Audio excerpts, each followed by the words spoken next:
The LD at School is very pleased to welcome our guest speaker, Anthony Howell, whose presentation this afternoon is entitled Math Made Digital, Unlocking the Power of Equatio. The Ministry of Education has kindly provided funding for the production of this webinar. Please note that the views expressed in this webinar are the views of the presenter and do not necessarily reflect those of the Ministry of Education nor the Learning Disabilities Association of Ontario. We will also be live tweeting throughout the webinar, so if you'd like to participate, you can send us a tweet by using our handle at LD at School, which is at the bottom of the screen there, or you can use the hashtag LD webinar. We'd be happy for you to join us in the conversation. So that takes care of all the housekeeping side of things for this afternoon. So let's get started with the presentation. It's now my pleasure to introduce our speaker, Anthony Howell. Anthony Howell received his M.Ed from OISE and has been teaching with the Peel District School Board since 2011, working specifically in K-8 environments and special education classrooms. His current assignment as an Assistive Technology Resource Teacher has Anthony supporting a superintendency of schools from K-12, helping facilitate staff and students in learning how to access the curriculum using various assistive technology devices. Welcome, Anthony. The cyber floor is now all yours. Thank you, Susanna, for that introduction. And before we get into the presentation, I do want to say a few thank yous. And I'd like to begin by sending thanks to LD at School for creating this opportunity to share with all of you this incredibly vital and necessary tool for all our students who are currently working in school or displaced virtually. This tool is so robust in terms of accessibility that I'm probably going to hit the limit of your cognitive load today, and that is going to be my intention. But always remember, this is being recorded, and as we dive deep into the program, just know that you'll always be able to revisit this and practice using this tool at your own pace. I'd also like to thank my team at the Peel District School Board. I'm one of 13 Assistive Technology Resource Teachers, along with 3 central staff members and our coordinating principal. Without them, I would not be the educator I am today. Together, we troubleshoot, we learn, we develop resources, we perform vital necessary tasks around the special education department for the entire school board, for staff and students. And so honestly, I mean, I've played a lot of different sports teams my entire life, high competitive level varsity, but this is definitely the best team I've ever been a part of. And lastly, I want to thank the beautiful brains at Text Help, the creators behind Equatio and Read and Write for Google Chrome, Text Help PDF and Screenshot Reader. Their tools enable accessibility for staff and students to a brand new level of independence that we've never seen before. They've literally created the digital pencil and paper. And as we dig deeper into today's tool, Equatio, you will see how they've created a tool that every mathematics teacher has always wanted but never had for digitizing math. They truly deserve all the recognition today, as I just get the privilege to showcase their brilliance. So with that in mind, let's begin.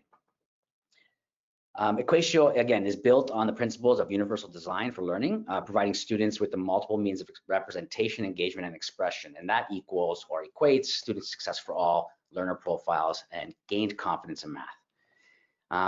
So this is a note from Chad Downs. He previously presented for LD at School and for accessibility and using some tools. And he made this note on building independence. And he used the stop, pause, and go approach. And so we look at the stop where we gradually release responsibility and basically telling the student, I'll show you how to use this tool, which I'm doing today for you. And then we take a growth mindset that it's okay to make mistakes. And in fact, mistakes are how we learn. And so I'm going to model a few mistakes as we go. And hopefully if I make some organic mistakes, that's great too. But then once we have that in place, then we can also use the prior knowledge of the student to access what they already know. And I'm going to show you how this tool really builds on that, and it's such a unique tool because of that. So let's get started. This is an extension to a Chrome browser. So you can only use this currently in a Chrome browser, or actually they just developed it for Brightspace, but I'll get into that later. So you're going to go to, yes. I hate to interrupt you, but we can't currently see your screen. Oh. Yeah, we can see everything now. Okay, perfect. Let's get right to it. All right. So I mentioned briefly about student success in this slide. This is the slide from Chad Downs. You're going to have the access. So this is where I got cut off. So it is a Chrome extension. You have to install it from the Chrome Web Store, which you can access it from Google when you just type in Chrome Web Store. This is what it looks like when you do go to Equatio. It'll pop up like this. You just add it to Chrome, and then it'll pop up. You have to make sure you're into your Gmail so you have it as well accessed into your G drive. Once you do have it, it'll automatically pop up saying that you've added it to Chrome, and then it works across all of these platforms. So any G Suite for Education, you have Google Drive, you have it access to Classroom through Docs, through Slides, through Google Draw. You have it all accessed, and it's all embedded within. The other cool thing is that they've actually released it through D2L Brightspace. So a lot of that virtual learning environments for some school boards are only through D2L. You can access this through D2L as well. But for today's purposes, I'm going to only actually work through it in a Google Doc, just because it's going to be easier to help demonstrate for everybody. When you do actually open it for the first time, there is this kind of tutorial window. I suggest going through it. Even though you're going to see this today, I suggest you click on it, go through either I'm a teacher or I'm a student, and walk through the steps, because they will actually provide you some cool features and teach you some of the cool things through the tutorial. So when you do open it up, you'll look at the bottom of my screen here. That's what the toolbar looks like. We're going to go through all that toolbar today, and we're going to make sure that everybody understands what every single tool does. And I apologize, it's going to be a bit rushed now that we've already killed a little bit of time, but that's okay. It is going to be recorded, and you can be able to access that at your own time. So just quickly, you'll see that in a Google form, this little blue box appears that shows that you can now embed Equatio. Anything that we do today, you can actually embed it into all your Google products, in Google Slides, in Google Spreadsheets, in Google Draw as well. So what I invite everyone to do is, just like these no-fearing kids here, jump right into the deep end. You know, even if you've never learned how to swim before, just try to do your best to jump into the deep end and try to just grasp whatever I can, or whatever you see today. Try to grasp what you can, and then you know, take something home. And then again, you'll have this recording, so you can always go back and try to learn up all the tools that are available to you. So let's just go right in. I created this doc just quickly to showcase how to use some of the tools, and you're going to have access to a bunch of files. Not this one, I don't think I included this one, but again, this will be in the main part of the video, so you'll be able to see using the video what the features do. So I'm just going to shrink this a bit so we can see the toolbar a little bit better. So when I click on the Equatio toolbar, my little toolbar will appear at the bottom here, and I'll just give it a second because I am on a different computer. It's a lot slower, but luckily I did bring it as a backup, or else we'd be in trouble today. Okay, so what is Equation Editor? Now, if you don't know what all these buttons are called, if you just kind of hover your mouse over top, you'll notice that they have labels and titles. And so I'm going to go through each one, and Equation Editor being the very first button. However, before you do go in, there is some housekeeping. I just want to make sure that when you do have this for the first time and you do access it, click on the Equatio button here under the options, and I want you to go into the math options here and just make sure these are all clicked blue. That means it's off. Clicking in blue means it's on. The prediction feature is that accessibility piece where the stop, pause, and go from Chad Downs, speaking about how when we get to the green part, just go, using activating the prior knowledge of the student. So this is how we're going to activate that prior knowledge from the student, because whatever the student, however they think about the math in their brain, it's going to pop up in the program. So for example, let's say we had a question here, find the area of a triangle. So watch, when I click on my Equation Editor, and now this is like the meat and potatoes of the program. It's going to follow me wherever I go, but this actual tool here I'm going to start with it, and you're going to see what I mean by the meat and potatoes. So I'm just going to, these three bars right here, you can actually drag it up. You can create a bigger workspace if you'd like. Some people like more space to work in, so that's what that does. But we have to work on this question. So the question is find the area of the triangle, and actually, move that over here. I just need to recall what the question was. All right, so the base is 5 and the height is 11. So let's go back and let's start working in the Equation Editor. So if I type in A, R, and all of a sudden you can see all the prediction features that appear. So really all you need to do is memorize the first two letters of any math term, or know the first two letters of any math term. So, thinking of kindergarten to grade 12, and it'll predict everything that you're looking for based on those two letters. But we're looking for the area of a triangle, and you can see all these formulas here. So I need the area of a triangle. I pop it in. Now, this is not going to do the math for me. This is an extension of my brain. My brain is the tool. This is the extension. So my brain still needs to do the work. And so, but this just helps organize my thinking. So, right, we have 5, and I'm going to work down here. And as you see, as soon as I press enter, these buttons appear. These are alignment tools. This is going to help get that perfect alignment that every math teacher wants. They want the equal signs to line up perfectly, left side equals right side. And so that's what that's for. But as I work through the program, you can see. So, and now we get to a fraction. Fractions are the linchpin of every math program in any, in any school. So how do you write that on a keyboard? Well, it's very intuitive. I could just write it the way I think about it in my brain. If I say 1/2, I can start to write 1/2 and it pops up right there. Or I can use the keyboard itself by pressing 1 and the / underneath the question mark and get the number 2. And then it gives me my fraction. Unclick away from the denominator, and now I'll put in my base and my height. So I'm going to open the bracket. My base was 5. And now again, multiplication, right? Some kids say times. Some students will say,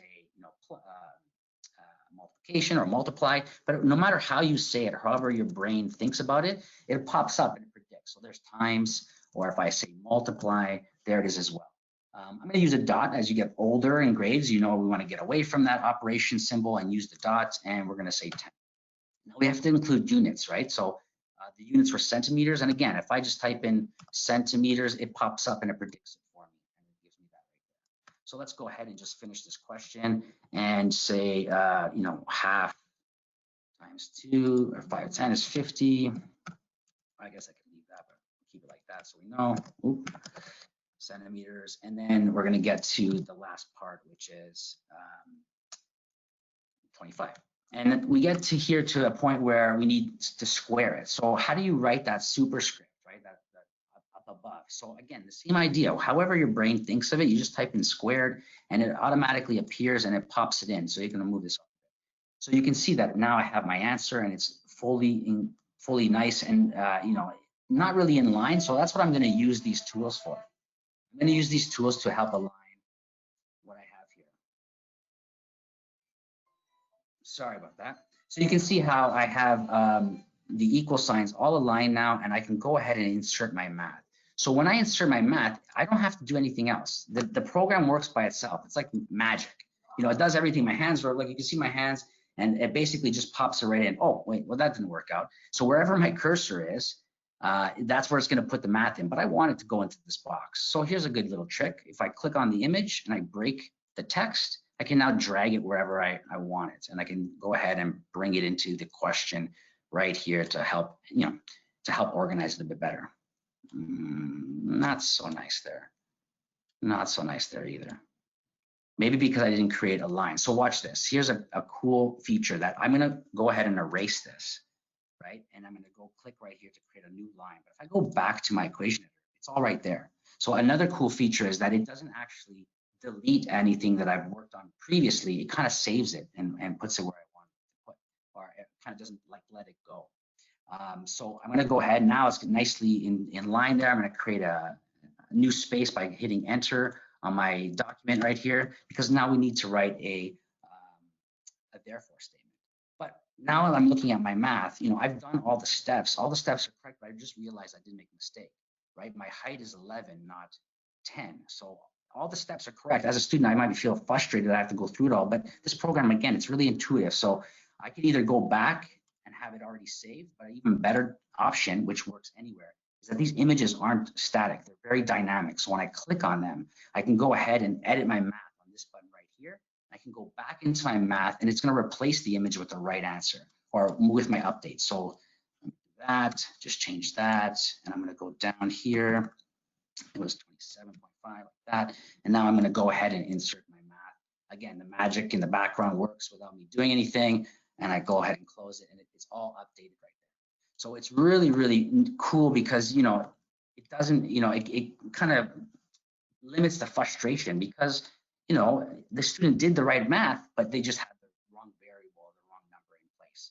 So I'm going to go right back into my equation editor. It's right there, but I don't need it anymore. And I'm going to write a therefore statement. So I'm just going to click on this trash or clear button.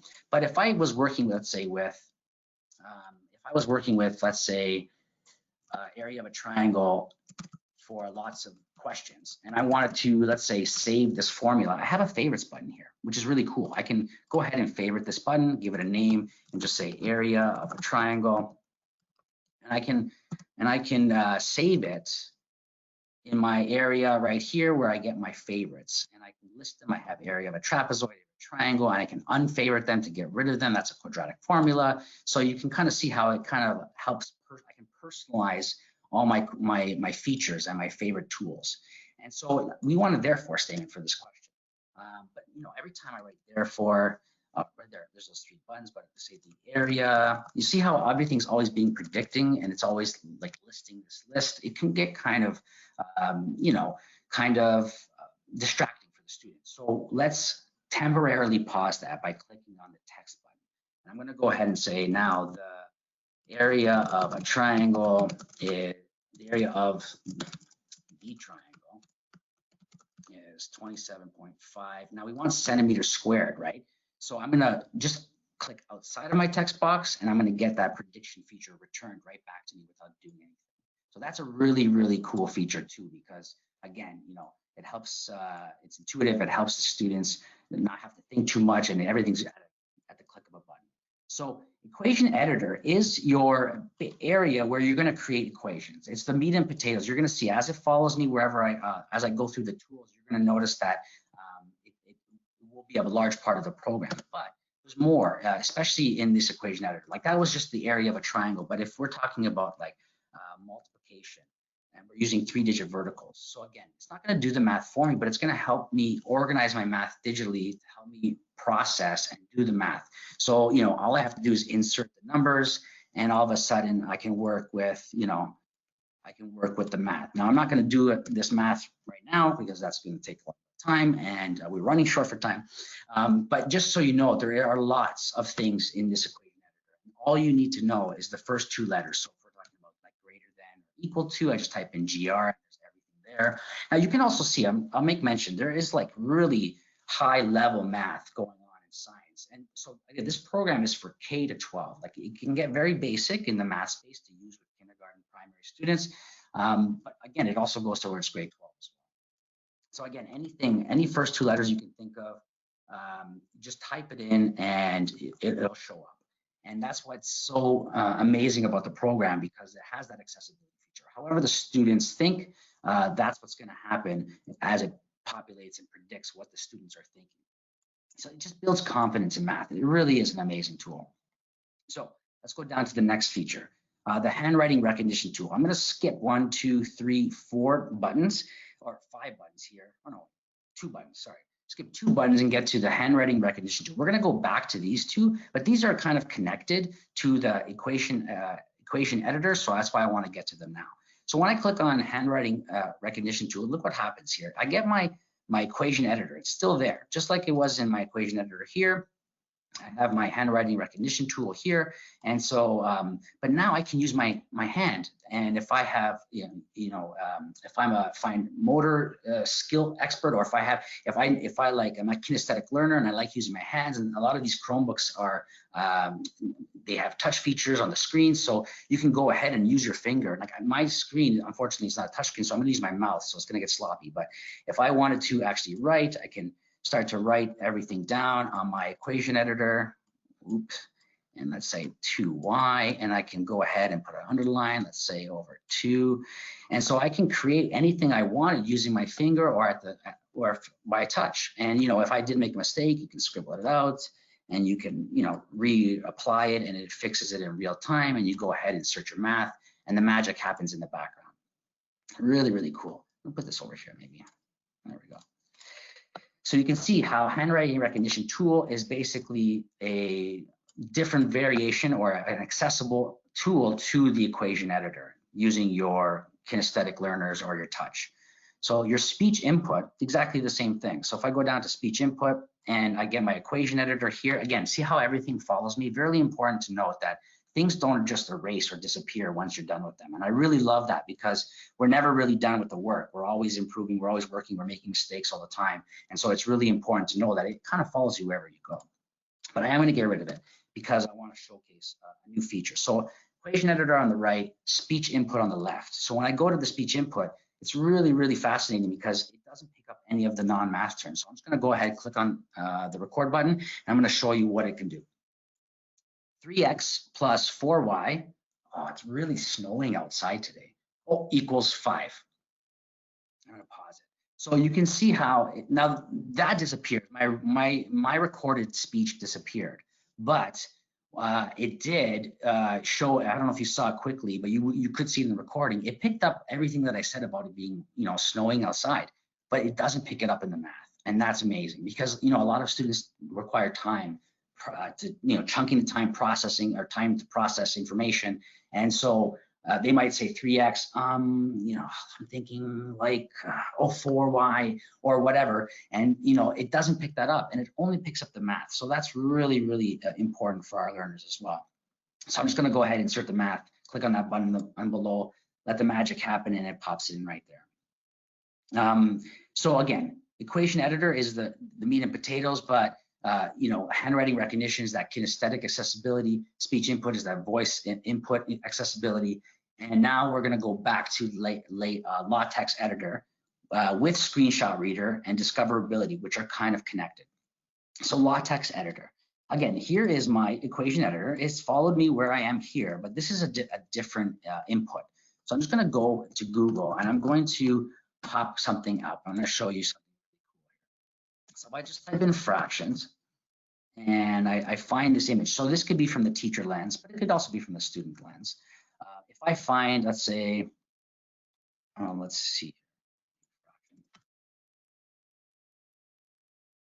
I had okay, I wanted actually a number here. Okay, well, let's use this one here.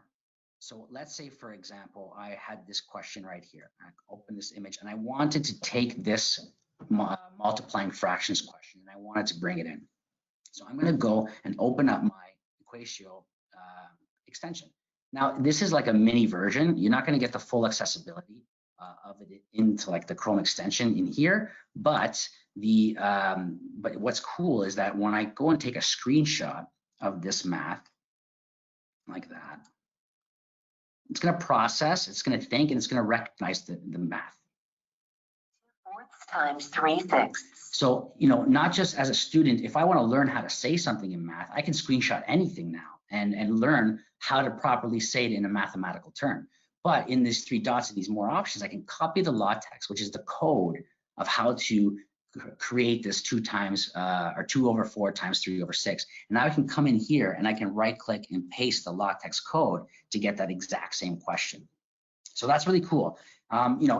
Coding is a big thing now and students want to learn. And this is a way of coding mathematics into various applications. So, and if kids wanted to learn, they can just type in different numbers. You can see how this changes the code on the right side. So it's interactive, it's intuitive, but I've basically just taken this image, which I could easily right click. I could copy image. I can go to my, I can go to my document here and paste it. But what's the difference is that this image is static. I can't do anything with it, right? I can't edit the math, nothing's working. But now that I've taken it into LaTeX, I can now insert the math. Excuse me. And I've now made that question that I found off the internet accessible. So by clicking it, I can go edit math, and now I'm back into my Equation Editor where I can work out the details. So LaTeX is really cool, but it's good for coding, but it's also good for teachers and students to take math from the internet. Screenshot Reader is what I use to screenshot this image, but Discoverability is a new feature which is new to Equatio. So I had to do a little bit of background check on it. But let's say I go to Wikipedia or any web page that has math on it. So I'm going to open up my Equatio extension, and what happens now is all the you can see that it is open, but my toolbar's hiding. There it is. So you can see now that if I unclick this Discoverability, all the math lost, I don't know if you saw it, but there was like a blue hue around the question. So if I go back and I click on Discoverability, check what happens here. So see, now I have this like blue outline of a box around everything that's math. So now I can actually capture the math. So I can take it, or I can listen to how it's stated. So again, if I'm learning squared plus bx plus c. So let's not get into all of it, but just so you know, that's what you can do with Discoverability. You can discover math online on the web, and you can actually now take it, copy the LaTeX. I can take it and go back to my LaTeX editor again and just paste it right in. And I can get that equation, that quadratic equation right there. So that's really cool that, you know, any math that's on the internet already, you can import it and you can make it a question, or you can manipulate it, or you can learn how to say it if you're a student. So really, really cool feature. All right, graph editor. I'm looking at the time. We're doing okay. I feel like I'm talking really fast, but everybody knows, you know, that's what happens when you run out of time. So graph editor. It's really cool. They've worked with Desmos. If you are familiar with Desmos, it's the same company. You can see it's powered by Desmos, and they've worked together. But what's amazing about this is that once we get into math space, you can do some really incredible things. Bar graphs, labeled, you can do it all. But just quickly, if you've never seen this feature or Desmos, you can zoom in or zoom out. It's an infinite amount of scales. You can go from, you know, really, really deep into the numbers, right? You know, looking at fractional amounts, looking at deep amounts. And so like now, if I wanted to write anything, I could just start putting points. So if I wanted to say -5, 5, and you can see that dot right, right? And so now it automatically appeared in real time on my graph. And if I go into these edit list, I can do something cool by creating a table. And now it'll help me organize how I put all the next amount of numbers or points on my graph. Let's say something like that. Oops, I wanted the y-axis to be 5. Yeah, it's the same one. Let's do that 0. There we go. And now we do 5 and 5. And so now I've created a straight line. I can go back to my editing button, click on the color. I can change the color if I wanted to make it orange. I can connect the lines. I can change the style of the points, because sometimes, you know, we talk about those points being basically an approximation because numbers are so infinite, right? So you can do all kinds of cool things. And you know, oops, oh, see, like I made a mistake. That was organic. But if you lose something, again, undo is there. It's your best friend. So if I want to add on to this, another layer onto the graph, I can take my graph here and just click on number 2 and see these faint number 2 and 3. I can continue to make lines, right? So I'm going to go ahead and just type in 1, you know, and look what happens if I, you know, my prediction power in the equation editor still follows me. So even though I'm in now the Desmos calculator, so that's really amazing. And you can see how my graph is changing in real time because all of a sudden now I have, you know, an equation. This is an equation for a circle. If I wanted to do 100, so you get the idea. This is maybe an upside down. Let me see, maybe 1,000. No, that's not nice. But you get the idea. So I was trying to make an emoji, but my mouth is upside down. And so I'm very basic when it comes to using this tool. But just quickly, it's really important to know that students and people out there are really getting rich with this, and they're making Desmos art. And Desmos art is basically, you know, it's art that's using not like a way to draw it. They're actually using the equations of to represent these lines in these pictures. So that's just an amazing thing how deep you can actually go with this tool. You know, so all these equations below represent something on the graph, and the kids are using the colors to fill them in. So just, you know, I'm trying to do a very basic emoji with an upside down, you know, straight face, and it didn't really work out. But you can see if you really invest the time, you can do some amazing things. And let's say you did, if this is a great time question, right? Equation of a circle. Let's say I did want to insert the graph into my work. It pops in right there. If I am doing that kind of Desmos art and it's really, really like time consuming, you know, again, nothing static, right? This is dynamic. I can go back, click on the graph and go back to edit math. And you can see how if I click on edit math, it should bring it back up. Maybe. Yeah, there we go. So it does bring it back up, and I can continue to work on my art or my graph or whatever it is that I'm working on within this graphing editor. So really, really cool tool. I think it's amazing. So let's move on. Equatio Mobile. So this is another accessibility feature. If you click on it, it's going to give you a QR code that's going to connect to this document. I'm not actually going to do it because I don't have a mobile with me, and I can bypass this one. But basically, I'll tell you that when you do scan on it, it's for students that don't have a desktop or laptop, but they do have a mobile phone. And we do know that a lot of our students and staff members, maybe not staff, but I know a lot of students access curriculum through mobile devices. It's actually a high number. So Equatio Mobile is pretty big because it'll allow students with some basic features. They won't have all these tools, but they'll allow students to collaborate or create on a Google Doc using handwriting recognition, speech input, and I believe Equation Editor to a degree. So just know that it is another form of accessibility for, but more so on like the equity piece of technology. All right. STEM tools is really awesome because I'm a big science buff. So when I click on STEM tools, you can see I have a few tools. And you might have saw these when I went on to Wikipedia to look at math, and they followed me in that like shortened version of the extension. But a scientific calculator pops up, so you don't have to go to Google. You can just, kids can use that on their own, or a periodic table, because this is a science tool as well. I love this. If you wanted to see what sulfur looks like, it shows you, a picture of the sulfur in real time. It gives you some information, the atomic number.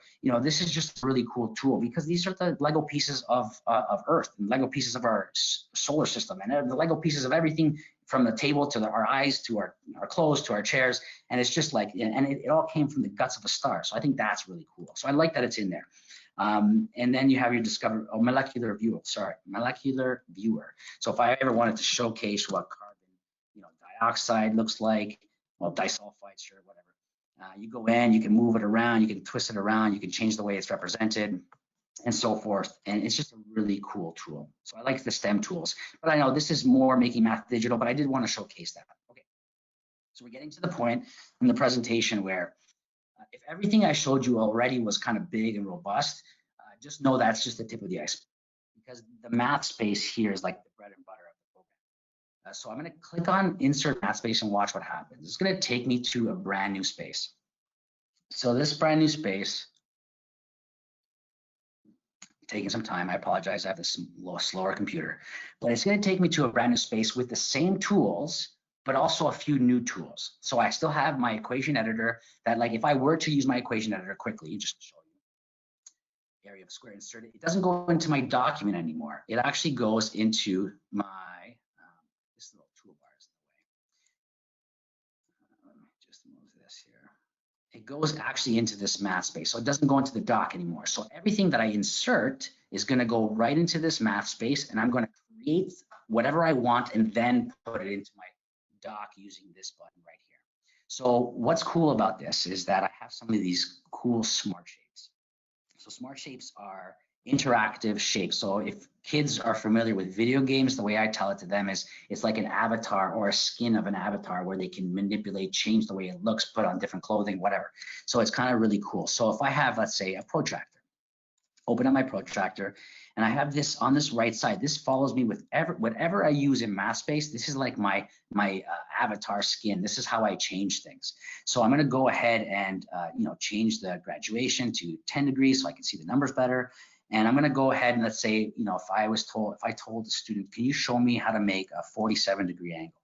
So I'm going to take this line, I'm going to go ahead and I'm going to pop it into the 0.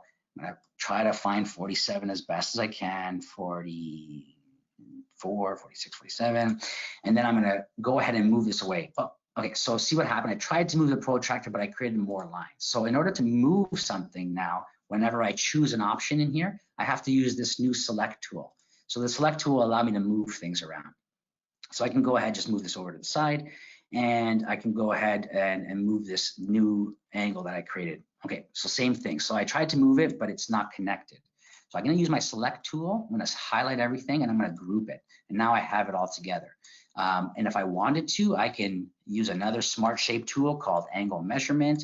And I said I can make this a little bit bigger. And down here, I have the option to change it to 47 degrees. That's what I was looking for. And if I was a teacher, I can remove the label or show it, and I could just make a bunch of these angles and ask students to measure the angles using the protractor, or vice versa. Use the protractor and make angles. So however you want to get into it, the program allows you to do that. And you can see that the 47-degree angle is pretty bang on. So I can go ahead and finish this tool. I can go ahead and, do that nice little half semicircle, which is ugly there, terrible, but just for time purposes. And I can go ahead and type in 47 degrees in my equation editor, and you can see that I have that little degree symbol, which is amazing because that's so hard to find on, digitally. And I'm gonna go click this, and I'm just gonna move this underneath and shrink it a bit so it fits. And again, I gotta group everything, so I use my select tool, group it all, so it's all one piece. And now I can move it around, right? And now if I'm gonna go insert it, if the question was create a 47-degree angle, I have to go put this into my Google Doc now. I'm gonna go ahead and click on insert up here. That's how I do it. But whatever's on my screen is gonna insert with it. So I don't want my protractor, my angle measurement tool. So I'm just going to use my select tool, just select that, and I'm gonna trash it up here. So I have a few buttons, a copy and paste button as well, which I'm not gonna get into because most people know. But if, all right, so let's just insert that and move on to the next thing. So I'm going to insert that. The magic happens. My hands are free. It does everything on its own. Quite an amazing program to know that I can do this kind of stuff. So let's go back to MathSpace because there's more. Again, tip of the iceberg. We're just scratching the surface now. All right, so there is more. So for younger kids, here is an interactive number line. I love this. So if I get to my number of segments here in my app, like my little avatar window, I can go ahead and increase the number of segments. Let's say multiples of, well, let's say 12 segments because we go up to 12 times tables. I don't know why it's such an arbitrary number. It could be 10, it could be 11, it could be 14. But for some reason, we always focus on 12. But that's fine. So let's start at the number 7, and then let's go up by 7. So now I can help students learn their 7 times tables or their multiples of 7 or their skip counting by 7 by creating this number line that just focuses on 7. And it's really, really cool. I can change the placement of the numbers. It's interactive. I could insert it into my document to have it as a basically as a model for the students. So it's just really cool. So these smart shapes are really smart, really. Here's another idea of a fraction bar. So if we're doing, let's say I ask a student, let's go out here, what is 3/11 plus 7/11? Okay, so let's just do that. Now I can go back to my smart shape and I can create another one, but I want proportions to be the same, right? That does not equate to the same proportions. So I'm going to remove that, and I'm just going to click on this, and I'm going to copy and paste the whole thing, right? And we said 3/11 plus 7/11. So I'm going to go back to my avatar skin window here, and I'm going to increase it to 7/11, and then I can rotate it around like that, and I can just superimpose. Oh wait, did I say that's 8/11? Yeah. I'm going to superimpose the fraction bar on top of each other. So now I can go ahead and I can learn and I can show that I know 3/11 plus 7/11 equals 10/11, right? And I can go ahead and I can insert that into my document. Like I could actually write it out. I can write down 3/11 here, right? Plus, or I can say add. It's very intuitive that way. So plus, add, however, and then I can make it very elaborate and explain it a little bit better. But again, in the interest of time, I'm just going to insert these into my document just so you know that you have to keep pressing this insert button. You get used to it. Like any tool that I kind of stress to every student and staff member with, the more you use it, the better you're going to get at it. There is no, I was never a pro at this. I'm not, you can see I had technical difficulty at the beginning of this presentation with computer, and I'm an assistive technology resource teacher. So I only I'm not I'm by any means not a pro. I just may appear as a pro because I've been using this tool for the last 2 years every day. And so if you take the time to use this tool and unlock the features, you'll be able to get to the level that you see me at right now as well. I can see the time is winding down, and I do want to just showcase one other thing in the shapes section. So that's another tool. These are basic shapes, so I'm not going to get into them. You can bring them in. You can actually change the color if you wanted to by clicking on it and then change the color. Sorry. You can import files. This is really important. So if I wanted to import anything off the internet, let's say here's an image of a really cool winter landscape, and you can ask students, pull your protractor and find the angles, measure the angles in this house, whatever, right? But it's just really cool that you know you can do this kind of stuff. But in the shapes, now this is the bottom of the iceberg I want to get to. These are basic. This line path tool is really cool to create, irregular shapes. But these 3 dots here, I want to send feedback, and maybe I'll make a mention. If you ever find something, Text Help is so good at really listening to feedback. They send back emails like the same day. So if you ever find something that you said, I wish this tool, I wish Equatio had this tool, then just send them feedback, and they will, and they've changed it. And I know they've changed the program over time. So what I'm going to send next is that these 3 buttons here, and it needs its own button because it's so big. Watch what happens when I click on it. There's so many things in here. There's money, there's tangram art, and these tangram pieces, I can pull them apart by just selecting one. Again, I can copy and paste them, turn them around. We're doing tangram art, like there's my bow tie, really cute, and I go back into my more shape. There's so many things down here, square base pyramids, base 10 blocks. I love these. If I ask a student with real physical base 10 blocks, I'm gonna move this over. I asked students to show me 484, it's physically, it's going to take time. But right here, if I just unlock one of these, I'm going to go copy and paste it. There's 400. I'll take one of these. I'm going to copy and paste eight of them. Or I think I did 8 of them. Just one for good luck. And then if I go ahead and click this one here, and there's 484, I'm going to go ahead and insert my math. And I've just showed you using 3D base 10 blocks, a representation of 484. But if I physically I don't know if I could physically actually do that faster. So, this program is so robust and so accessible that anybody virtually, or anybody at home, or even in the workspace now, we're actually using this more in school. You can do incredibly amazing things fast and in real time. Now, again, math space, just worth mentioning, is if I click on it, it is also not static. I can go edit my math, and it will take me back to that math space window, which is really good to know. Again, glitching is always happening. I don't know why, but it does happen. So it does bring you back. It should bring you back, and it hasn't. But I can assure you that it does. If I go back here, let's try this one. Maybe because that was the last one I did. Let's try. Maybe not. Well, I'll look into that more, but I wonder if that's something else that maybe I'm missing, perhaps. But again, go into these more shapes. There's Venn diagrams. So again, if you're looking at, this doesn't have to be math. This could be social studies. And I can pull these apart. I can make them bigger, change the color. If we're looking at like the school landscape for students in 1920 to 2020, we can use social studies and use this program to help, look at the differences between, school 100 years ago to now. So just really cool things. And then you go down here, there's even like building resistors and motors and electrical circuits. It's really amazing because you can just, again, bring them in, and then again, just like I showed you with the select tool, you highlight and you group them, and now they're one piece. So you can build standard models, you can build representations for grade 6 and grade 9 science as well, and it's really amazing. So again, if you're not sure, you can just type in prism up here, and you can see that I have prisms as well. Again, the bottom of the iceberg is for you to explore. And I would suggest that, like, when you get this tool, go ahead and explore and try, click buttons, make mistakes, learn things, watch the recording again and again and again. Whatever you need to do to learn what this tool does, just go ahead and do it. Because the more you use it, the better you're going to get it. So that's it for the toolbar.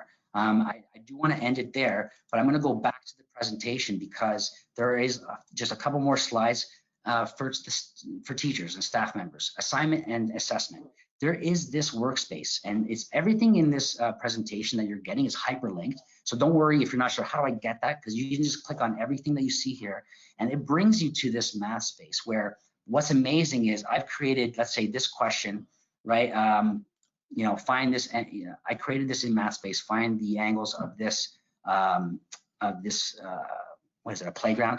And now you can see I have slides like my presentation. This is a workspace for my students. And now my button's changed. Look at that. It looks like it's a share button. And I can actually go ahead and I can make a copy for each person, expect a response, and I can click continue. and it creates a unique link. I can send that in my Brightspace, I can send that via my student email, or I can just click on my Google Classroom. And once I click on my Google Classroom, I can select a class, and I can, let's say I did a camp history through music, I can say create an assignment, click on go, and now I can differentiate, you know, my math questions for which students should get this math question. Then I can go ahead and send it to them. I can give them titles and instruction, and there's the math space with the question. So it's brilliant. It really is. Like, it's very intuitive. This math space dashboard, you can start by creating questions in here, and then, you know, have assignments sent to the students. It'll also be submitted where you can send them back, and you can give real-time feedback to the students. Hi, this has worked well. Maybe it didn't. Can you try this? Can you remember what a triangle looks like, or what on, so on and so forth. So it really is an amazing tool. Because there's a back end as well. So there is part of the presentation, I linked 5 documents. There is something with a tutorial, and there is like walkthroughs for this section as well. So if I've gone through this one quickly and you're like, oh, I wish you spent more time on this, don't worry, there is more coming connected to those 5 documents. So just make sure you download those 5 PDFs. Included in those 5 PDFs are exemplars for assessment 4 of and as learning. If you just go ahead and click on that, you can see that I've done this through Google Forms, and you can bring math into Google Forms. And when you try it out, this one is really cool because this is the actual question. So, you know, which one is closer to 1? Which fraction is closer to a half than to 1? So if I go ahead and click on like something really off, 9/5, and go next, I can sectional it by saying, oh, that wasn't right. Maybe watch this video, review it, and try it again. You know, you can give multiple opportunities to try, and then like, oh yeah, I remember now.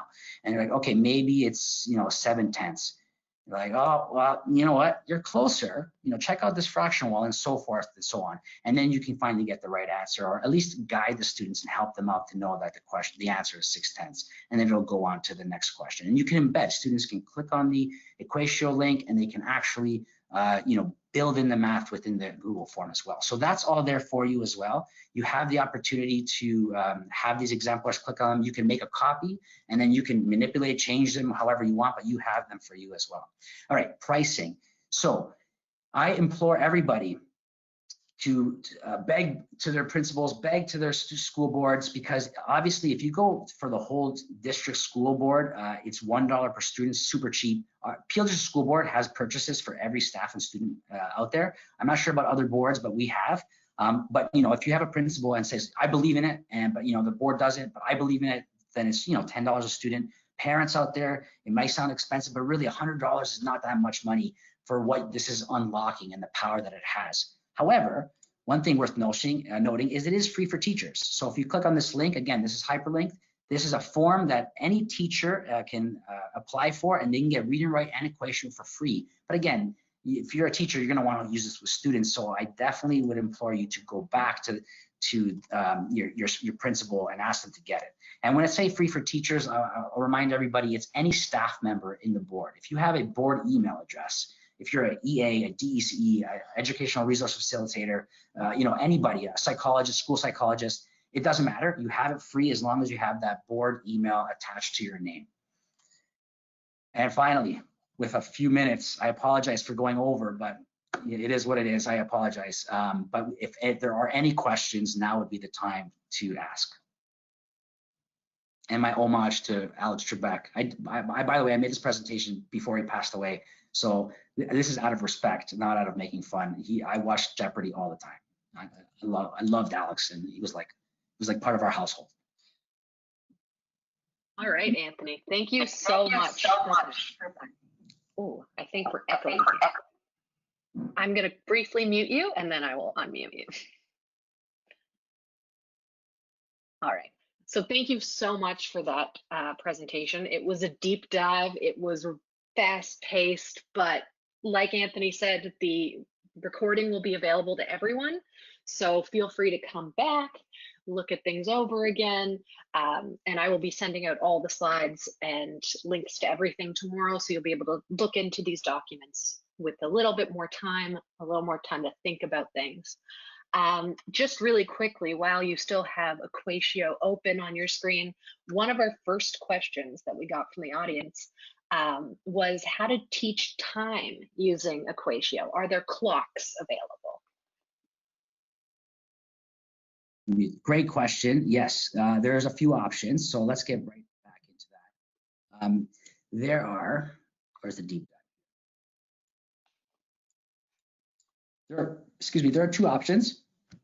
So if I go to, time's always a big one. I know that.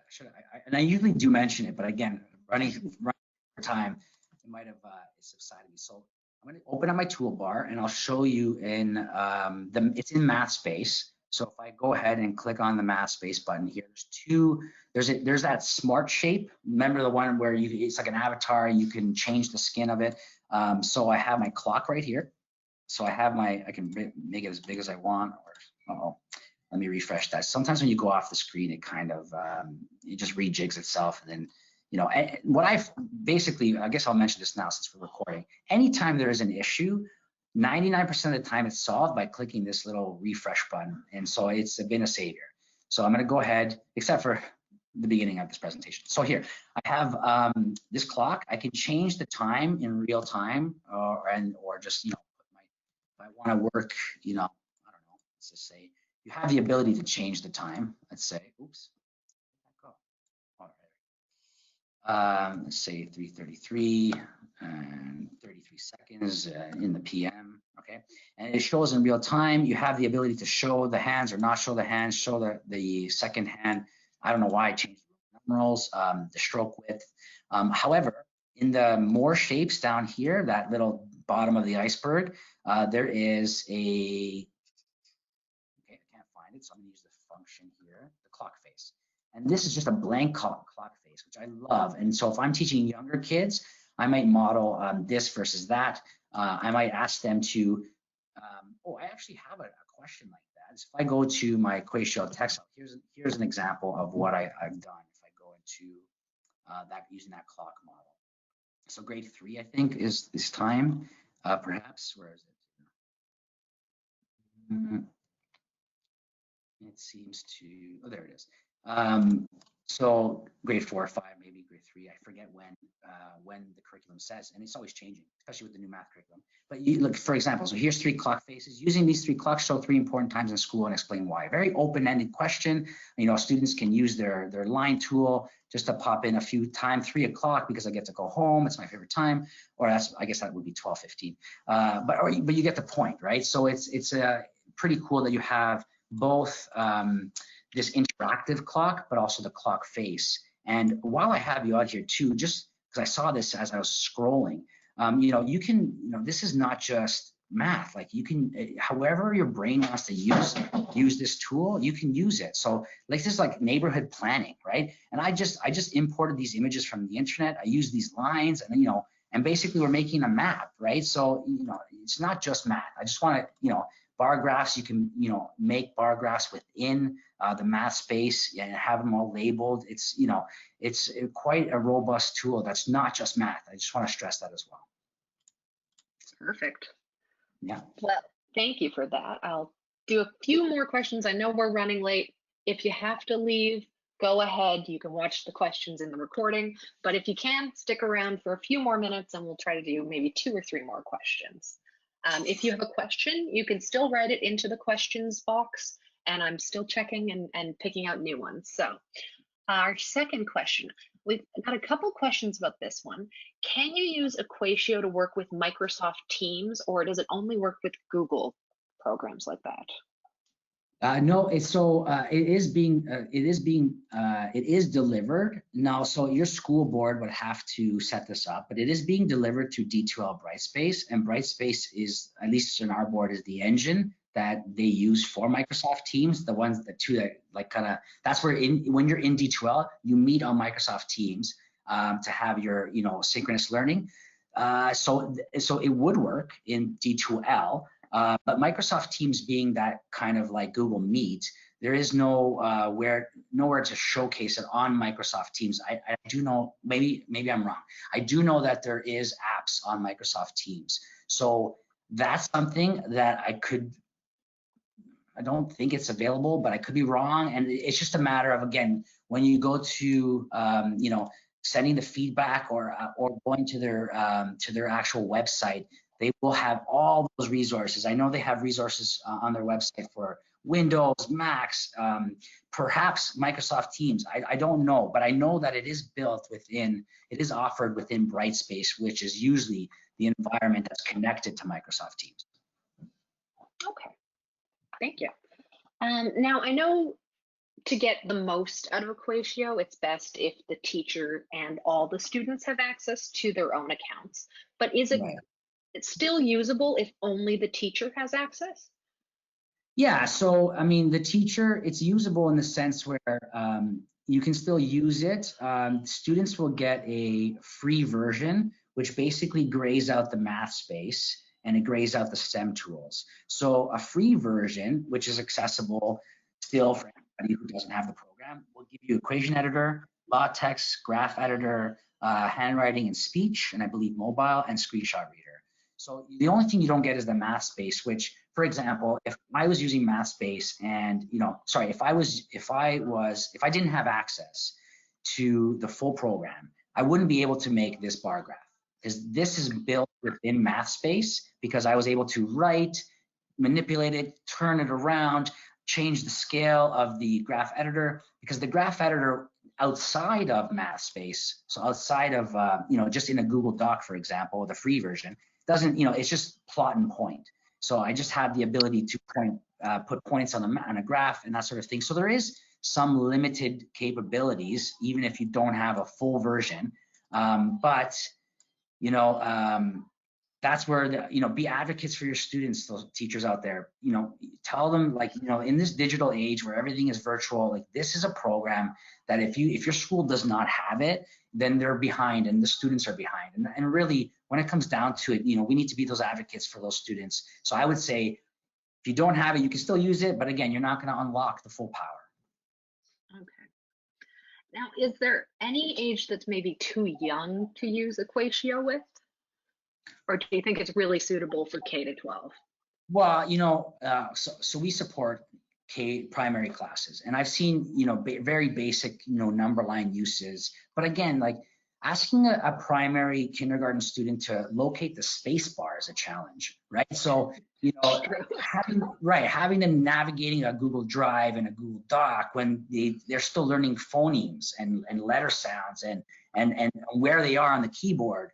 Right, so that's where I think with the kids, it might be, with the primary kids, either the speech input, because they may know how to say, 1 + 1, right, and that will pull it up, 1 + 1, and then you get that right there, very basic kind of use, or even the handwriting, because they're learning, right, even their fine motor skills are difficult, so asking them to use a mouse, or it's obviously a challenge, but there are ways to use it for sure. Like, even if I'm a teacher, maybe that's where the free version for a kindergarten or grade 1 teacher is great, because I get full access, but my kids don't really need, math space, because they don't really know how to get in there. But what they need are visual representations of, a number line or a clock face or whatever, especially if they're doing virtual learning at home. So if I'm a kindergarten teacher, I can create this, right, and post it on their screen, and they don't have to really press many buttons, right? They can just, or they get help from someone just to show them, where the hands of the clock go, or that sort of thing, right? So it's a challenge because they're so young and they're still learning so many other things that we're expecting them to, like, locate the space bar, which is, the biggest button on the keyboard. It's probably a challenge for them. Yeah, that would be a tough one to teach. So just talking about this document that we're looking at now, did you created this in Google Docs for the just text sections and then inserted the math? Is that how you went about building it? Yeah. So if I were to basically go to, like, a new document, right, and all I honestly did was I just inserted a table, just to separate questions, right? I just wanted to have that separate, like, the organization. So all I did was, I'd say, I did 6 questions. So, and then I just, enter, and it created a big box. And now I just, I opened up my Equatio tool, extension tool, and then I went into, I could equation. So if I use Equation Editor, I'm just going to get, equations. But if I wanted visuals, I would go into my math space. And so that's where I would create all my visual tools, right? My visual representation. So if I wanted to do that area of a triangle, you know, I can do, you know, my triangle like that and just represent it that way, and then, you know, do everything I wanted to do, then insert it into my document, and it just plops it right there. Like, the magic is quite amazing. I just love that. You don't need to be technical. You just need to know how to press a button that says insert, and like it does it for you. I think that's brilliant. So yeah, that's all I really did. And you know, you can number it like question 1, and then, you know, however else you would format these numbers, like bold it, make it bigger, that sort of thing, whatever, you know. So that's all I really did, and I gave it a title. If you go back here, you'll see that that's all I did. I just gave it a title, created boxes, and I started inputting my map. Perfect. Well, thank you for walking us through that. I think that is all the time we have today for questions. So we're going to end our. Oh, no, I just want to say I apologize for taking some of that time for those questions, but you know, feel free. I'm like, I have, you know, I don't know if we didn't discuss this, Susanna, but if people want to email me to ask me questions, I'm open to that too. I don't know if that's something you're okay with, but you know, if people do want to reach out to me, I am available, like, you know, board or not. We're here for the students, right? First and foremost. So, you know, if you feel like you really need a little bit of help, but you don't have anybody at your school board, or you're a parent and you don't have anybody as a teacher who like knows how to use this tool, and you just want a little bit of help, I can offer my services. That's great. So how about we do this? If any of the viewers have a question, they can email it to the email there, info@ld@school.ca, and then I can forward it to you, Anthony, and we can get answers to all your questions. Perfect. Also, I did notice that you, Anthony, are on Twitter, so I will tag you in some of our posts so that people can find you that way as well. Awesome. I'm not an avid Twitter user. I'm on because of my, you know, to have some kind of connection with school related stuff. But yeah, I will follow it. I get the notifications, and I will appreciate it. Good. Perfect. Well, as this slide says, if you need anything from LD at School, we're always available to you. Just email info@ld@school.com or use our hashtag on Twitter, and we'll endeavor to get answers to all of your questions. For those of you that are interested, we do have another webinar coming up in January. This one is called The Road Ahead, the Undergraduate Learning Experience for Students with LDs. And it'll be presented by Sarah Terraberry. Following this webinar today, you will all receive an email tomorrow morning, and in that email you will get the link to register for this upcoming webinar as well. So on behalf of the whole LD at School team, I'd just like to thank Anthony once again for his presentation, and thank all of the participants today for joining us and for your patience with our small technical glitches here and there. Please remember, we'll send you all the slides, all the handouts, and tomorrow in that email, there'll also be a link to a short survey. And we use that survey to help us plan future webinars. So if you do have the time, it only takes about 5 minutes, and we'd greatly appreciate your answers. So with that, I will say good night for the evening, and we will be sending you the recording as well in approximately 3 weeks. So thank you, Anthony. Thank you to our lovely audience, and have a great night. Thank you. Bye, everyone.